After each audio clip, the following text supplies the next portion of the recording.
Right, okay, so today we're doing another M50 manifold swap on this car, which is this man's car, which is Rich. Alright Rich, say hi. Hello. I'm going to not really show every part of the process, but I want to show you brazing the copper pipes and how they all go together. That's the main part of this video, and then we'll show you dismantling the intake manifold or getting it out, what it looks like when it's out, how to get a new one in, and how to succeed hopefully where others have failed. So without further ado, we'll get cracking on this, we'll get the engine bay opened up and we'll see what happens. Sweet. Okay, so if you're new to the channel and you've never done this before, I suggest you go back and watch my earlier video about the M50 manifold install before you watch this one. This one is really about how easy it is to install and goes into a bit more detail about things like brazing copper pipes. We've got intake manifold off, we've got everything ready to go, we've looped the throttle body pipework so that we now have a return on the coolant, so we don't need to worry about coolant in the throttle body anymore. It means taking the throttle body off in the future is easy. We've got all the manifold off, all the pieces laid out on the floor. The only tip or trick I can give you is to get off the metal shroud, which is underneath here. Just pry this up and undo the two screws at the top. This will allow this to come down so it gives you enough space to get out the fuel pressure regulator and the end of the fuel line. That's about it, so let's go inside now and we'll show you the old intake manifold itself. Right, so we've got the old manifold on the bench, we've got the old ICV in the bench. Let's get my vape pen out of the way. We've got the new manifold in the box. So we're going to strip down all the bits we need off of this one, clean them up. We're going to change the ICV, the CCV, but we didn't get one in time because we've been screwed by a seller in Spain. The ICV needs a clean, it's sticky, and then we'll start mounting it all onto this M50 manifold in a bit. So when we get to the part we do the pipe work, which is over there, we'll show you what we need to do with that. Sweet. Now then cats, typically we're going to sound at the bit we want bloody sound. So there's Rich's M52, and this is him spraying carb cleaner in the ICV to try and clean it out. If any of you have done this before, you'll know what we're doing. You basically spray carb cleaner into the ports and keep shaking the thing until you can hear it clicking inside. Easy peasy. So at this part in the video, you may have seen this before if you watched my other M50 manifold video, but you've got here the ports which we need to connect to the M50. So the M52 has got 3 or 4 ports there on the bottom which accept all sorts of different vacuum connections, the idle control valve, the crankcase ventilation valve, fuel pressure regulator and charcoal canister connection, I think. So I'm just describing here in the video that they all need to be connected up a bit like you're seeing in here. So you can see a blue hose barb there, that's for the fuel pressure no, it's not, that one is for the charcoal canister. The one to the right there we're going to use for the fuel pressure regulator. That's perfect sort of diameter for the hose pipe you can see coming out the M52. And then we're going to convert everything so it goes into the M50 manifold through the single port there in the middle of the screen at the back of the M50 manifold. It sounds a lot more complicated than it is, to be honest. So here comes the part we start talking about copper pipes. We've made a start here, we made our T-piece of copper pipes which goes into the middle of the M50 manifold. This is using 22mm copper pipe here in the UK. Pretty standard fare. It's nice and secure in there. Now what I'm paying a little bit of attention to here is the angles that I've got these right angle bends at, because what you want to do is you want to get the copper pipe to this point and then build your way up from that by putting smaller pieces in and making sure that you've got everything lined up. I don't know if you watched my follow-up video where I talked about not getting those things lined up perfectly and it caused me problems later down the line with my own M50 manifold setup. This one I was determined to get it absolutely perfect. So we built the T-piece first, and then as you can see I'm laying in pipes left and right to get to the ICV and the CCV, and then I'm following them up. And then shortly you're going to see Rich start to put one of these copper pipes in and braze it. Now the purpose of this video is to show you how easy this is.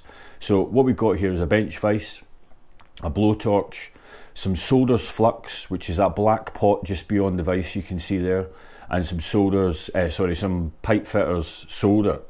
So you want to flux the joint to clean it. You then want to take the blowtorch, put your pipes together in the position you want them and heat up the pipe. Now it doesn't have to be crazy hot, you know, I think we actually got a little bit far here. This is Rich having it a go and me filming. He's never done anything like this in his life before. This is his first ever attempt. What you want to do is you want to get plenty of heat in it. The smoke you can see is the flux burning off all the crap that's inside that pipe. I'm just trying to make sure that the pipe is secured right there and cocking it up in a process, but he sorts it out, keeps a bit of heat on there, and all you do is you dab the solder on, and when you got it hot enough you're going to see it's going to flow straight into that joint and you're going to get a lovely little bead of solder around the joint. It'll almost look like there's nothing in there, but once you've taken that solder away and let it cool, it will give you a beautiful seal that's completely impermeable and is never going to leak on you like a plastic hose clamp or a plastic hose itself. So he's just finishing up the last little bit of solder there, burning his fingers a tad.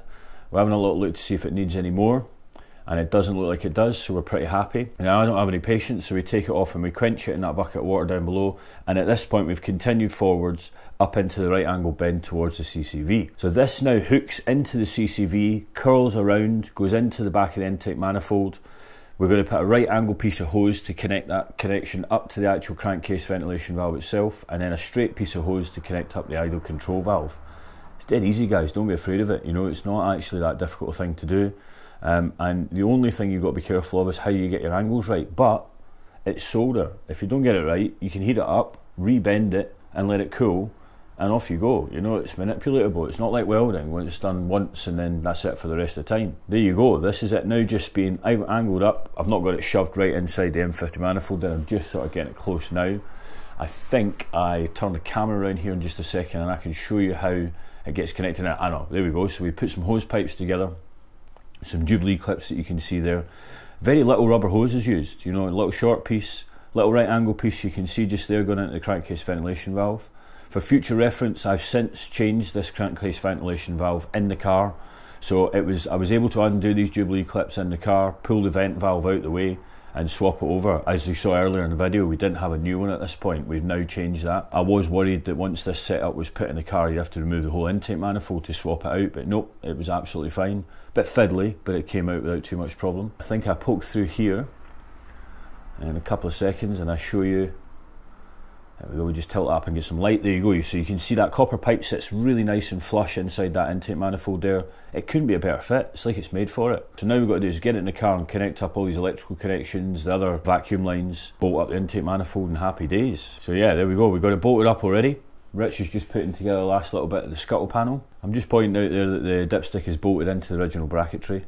If you get everything lined up correct, that should still go back on correctly. If not, make a little bracket and connect it up yourself. Absolutely no issues, guys. Starts up on the touch of the button, no vacuum leaks. You know, just take your time, make sure you've got new seals in around the intake ports. Make sure you get your throttle body seal done correctly with a little sandwich plate in between the throttle body and the M50 manifold. When you put your injectors back in, it's always a good idea to use some lubricant around the O-rings just to make sure they go in properly, they don't sort of creak and crank and go in there squint. Rich, you happy? Yes, I'm happy, he says. Yes, sounds sweet, mate. Okay, let's go and take it for a drive. This car has done over 200,000 miles and is a magic BMW. It doesn't seem to go wrong. As you can see, he started the car up, the engine is absolutely stable, engine mounts are solid as a rock. It's done, I think, 220 odd thousand miles now. Been on track a few times, given it a few revs, barely even moves silky sweet. He's blessed with an absolute beauty. Excuse the little sticker on the back, that's a Nürburgring bruise. There we go, guys. Right, we've filmed quite a bit but lost quite a bit of footage, so I'm going to have to voice over some of it, or I will have voiced over, sorry for the voiceover, let's say. We're in the car, it's running, it purrs like a kitten, and it has done since the first time Rich turned the key. You sweet? Loving it. Yeah, loving it. It feels normal as anything right now, we've not done anything special in it. He's quite happy with it. Revs are doing everything they normally should do. Road is wide and open, my friend. M50 manifold swap. Done, I suppose. Let's give it some revs before we sign off, I think. Left, so yeah, go left, yeah. Speeds, yeah. Stick it in a second and go around here and just rev it a little bit up to about 4. Or get it to 3 and sort of hold it and then stomp it.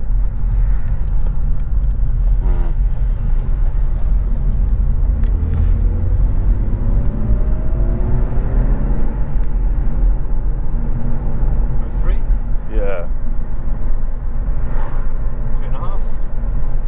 Oh, you can't do fuck all, mate. Great.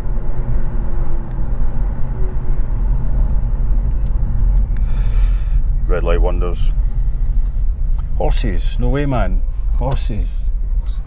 Fucking random shit, mate. What the fuck? There's a farm in there, isn't there? Oh yeah, Slade's farm, isn't it? Yeah. We got Ross's little ambulance up here as well. Fire people. We're the fire people, man. Oh, and the Rosers maybe. Got us all going off down here today. We got horses, we got firemen. What else we got? We got someone else coming here. Fire as well. Shit. Someone's set the house on fire with a barbecue, probably in the heat. We're not used to it here in the UK, so we'll go crazy. We'll get our shorts on, get the beers out, get sunburnt, get bladderated. It's the way, the UK way, mate, you know. 2 days of hot sunshine, off we go. Turn up red with a hangover to work. Aye.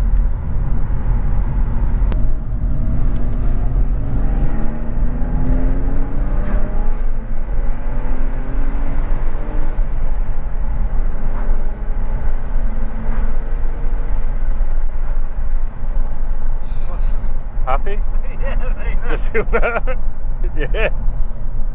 That just picks up and picks up. That wasn't full throttle again yet either. Only at 40 miles an hour, of course, do you know what I mean? But it pulls up.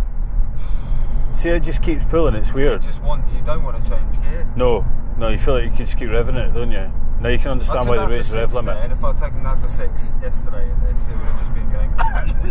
Yeah, running out a puff, yeah. Mate, that's dangerous.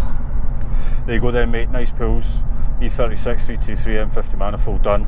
Ask any questions down below. Paymo out. Sweet.